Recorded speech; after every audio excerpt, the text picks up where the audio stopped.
करना है अभी कर ले। लक्ष्य को प्राप्त करने के लिए अपने रास्ते खुद बनाए, दूसरों के रास्ते पर न चले। तो चलते हैं हम अपनी क्लास की तरफ, तो स्टार्ट करते हैं क्लास 1। प्रश्न, समय की गणना में 0 वर्ष किसे माना जाता है? इसका आंसर है ईसा मसीह जीसस क्राइस्ट के जन्म वर्ष को। 2। प्रश्न, ईसा मसीह के जन्म के बाद के समय को क्या कहा जाता है? इसका आंसर है ईसवी एनो डोमिनी या वर्तमान युग CE common era. 3। Isa Masih के जन्म से पहले के समय को क्या कहा जाता है? इसका आंसर है ईसा पूर्व बीसी बिफोर क्राइस्ट। 4। प्रश्न, किस संवत को भारत सरकार का आधिकारिक कैलेंडर माना जाता है? इसका आंसर है शक संवत।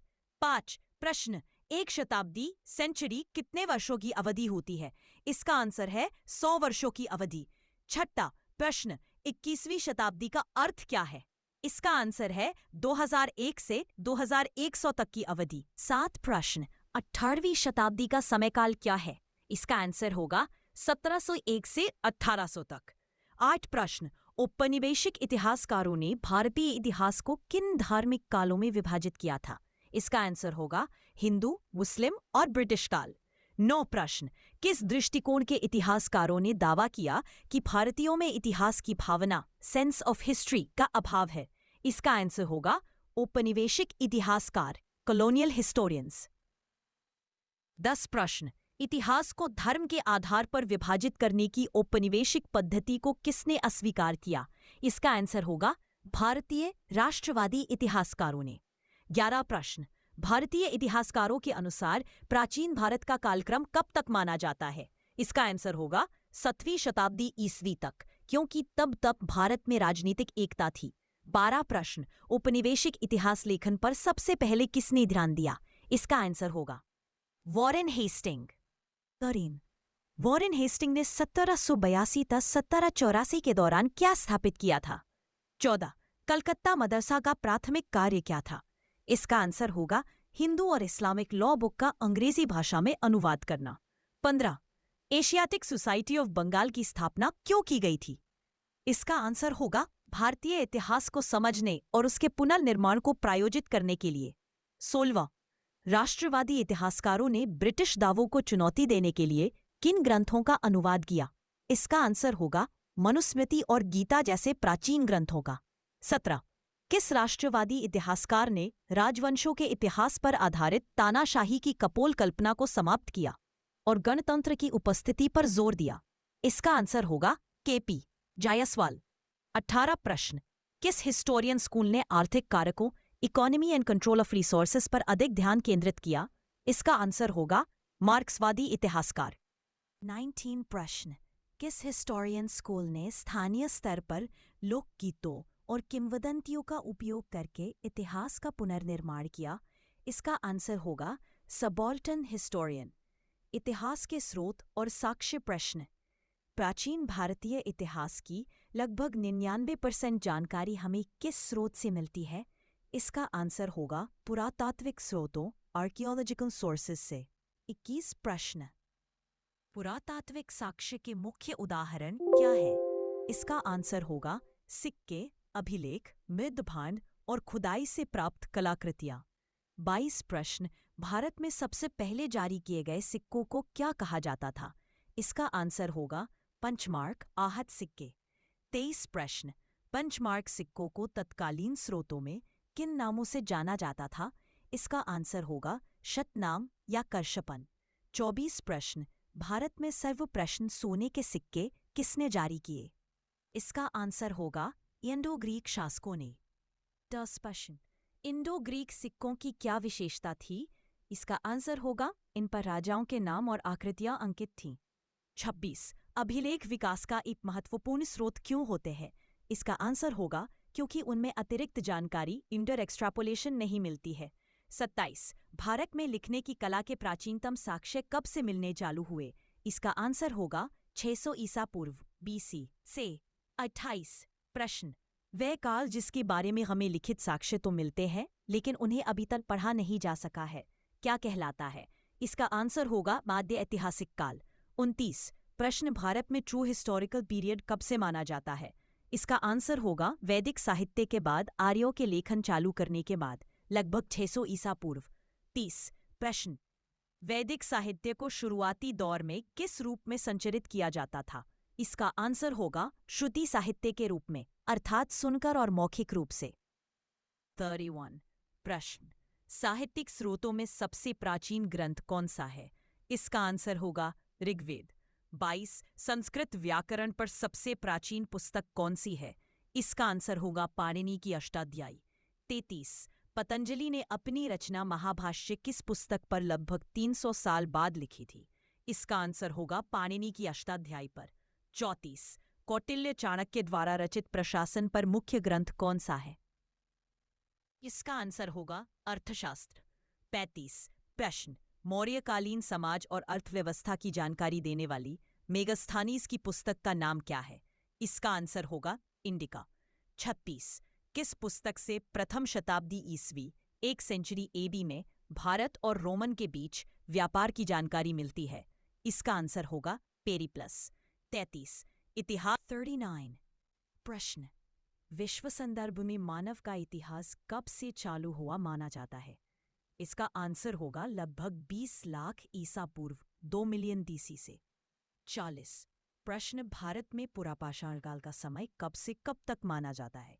इसका आंसर होगा 5 लाख ईसा पूर्व से 10,000 ईसा पूर्व तक, या 6 लाख से 10,000 ईसा पूर्व। 41 प्रश्न, पुरापाषाण काल किस युग के दौरान विकसित हुआ? इसका आंसर होगा हिमयुग, आइस एज के प्लाइस्टोसीन काल में। 42 प्रश्न, पुरापाषाण काल के मानव की मुख्य विशेषता क्या थी? इसका आंसर होगा वे शिकारी और खाद्य संग्राहक, हंटर एंड फूड गैदरर थे।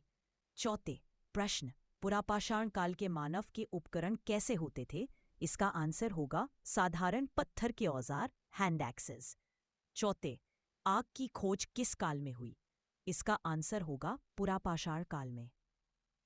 45 प्रश्न, भारत में पुरापाषाण काल के शैल आश्रय और चित्रकारी के साक्ष्य कहाँ मिले हैं?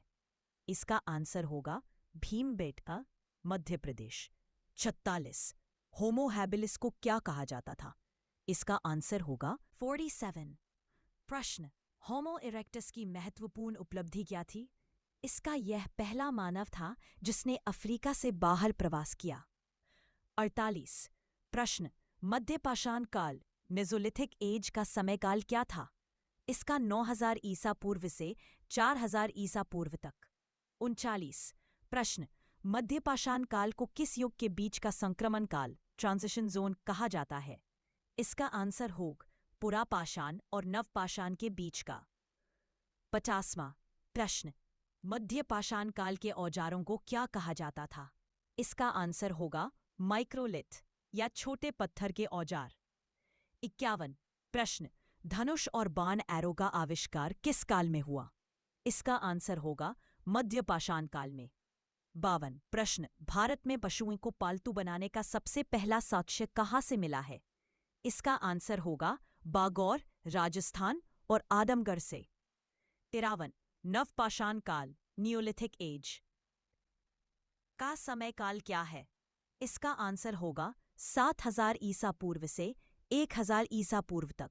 55 प्रश्न, नवपाषाण काल के उपकरण कैसे होते थे? इसका आंसर होगा पॉलिश किए गए चिकने पत्थर के औजार। 56 प्रश्न, नवपाषाण काल की सबसे पुरानी कृषि बस्ती के साक्ष्य कहाँ से मिले हैं? इसका आंसर होगा मेहरगढ़, 7000 BC। 57 प्रश्न, किस काल में स्थायी निवास, परमानेंट सेटलमेंट? इसका आंसर होगा नवपाषाण काल में। 58 प्रश्न, पहला मेटल एज, धातु युग किसे माना जाता है? इसका आंसर होगा ताम्रपाषाण काल, चाल्कोलिथिक एज। 59 प्रश्न, ताम्रपाषाण संस्कृति मुख्य रूप से कैसी थी? इसका आंसर होगा ग्रामीण।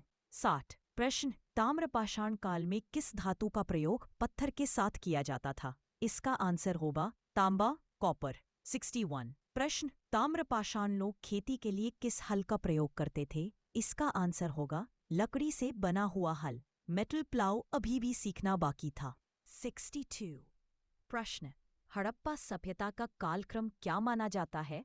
इसका आंसर होगा लगभग 2500 पूर्व से 1800 ईसा पूर्व परिपक्व चरण। 63 हड़प्पा सभ्यता किस युग की सभ्यता थी? इसका आंसर होगा कांस्य युग, ब्रॉन्ज एज। 64 प्रश्न, कांस्य ब्रॉन्ज किन दो धातुओं को मिलाकर बनाया जाता था?